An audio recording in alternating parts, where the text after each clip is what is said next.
George Washington University students are sounding off on their disdain for President Trump's Supreme Court nominee. Your initial reaction to his pick? It's scary. It's really scary. It's scary and definitely unsettling, especially as a woman, to hear that. And it was Jim Cotton, right? Tim Cotton, something like that? Yeah, I guess similar to what other students said, definitely. Scared in a way, I think. The only problem is those interviews were done before Amy Coney Barrett's name had even been rumored to be the pick. Those were done on Tuesday.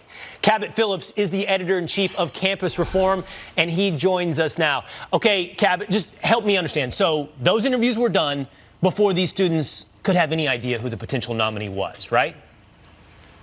It was, yeah, and clearly the students were very scared about the pick, even though it hadn't even been made up yet. And we saw during the Justice Kavanaugh confirmation hearing that the left already has their playbook ready. They've made up their mind. There's not going to be a fair shakedown. Whoever the nominee was ever going to be, they were going to be opposed as a racist, as an extremist. In this case, a dogmatic Catholic extremist with Amy Coney Barrett, whatever that means. And this is spilling out into the classroom. Students aren't told in class every day, here are the potential nominees, here are some facts about them, make up your mind for yourself. Because that would be an education. They're getting an indoctrination. They're told every day, it doesn't matter who the pick is, you're going to have to oppose them because it's coming from President Trump. Whoever the nominee is, they're going to be anti-woman. They're going to be, in the words of the students, scary. So it leaves students coming out already making their minds up for themselves. This video is what it looks like when you have a generation that has been robbed of the ability to think for themselves, to think critically, and that is going to have an impact at the polls in November as well. All right, now that we understand, this was done before any names were announced or even really rumored. Let's go back and take one more look at another video of these students being asked about President Trump's Supreme Court nomination. The last thing we need right now is Trump basically ramming through someone who's, given his record, is probably going to be an unqualified hack. It is very scary for sure, because I've been seeing a lot on social media, people have been saying, Roe v. Wade might be kind of repealed. If the pick goes through, that would be pretty devastating.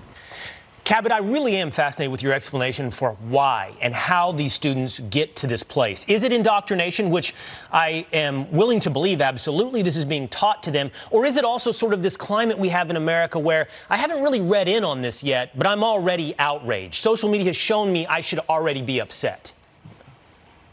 Well, I think it's a combination of the two. I would say the bigger element is the classroom. Students are taught to trust everything their professors are saying, and we've reported exclusively at Campus Reform how there's this constant trend of professors telling students this simple formula. It's Trump plus anything or anyone equals bad. And that formula is in students' minds whenever they hear his name, whenever anything political comes up. And we saw this earlier in the year, not just with the SCOTUS picks, but with the State of the Union. I asked students, what do you think of Trump's State of the Union address?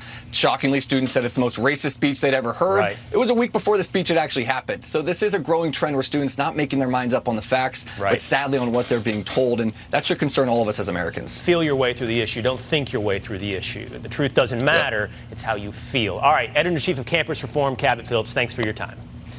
Coming up, Steve Scalise.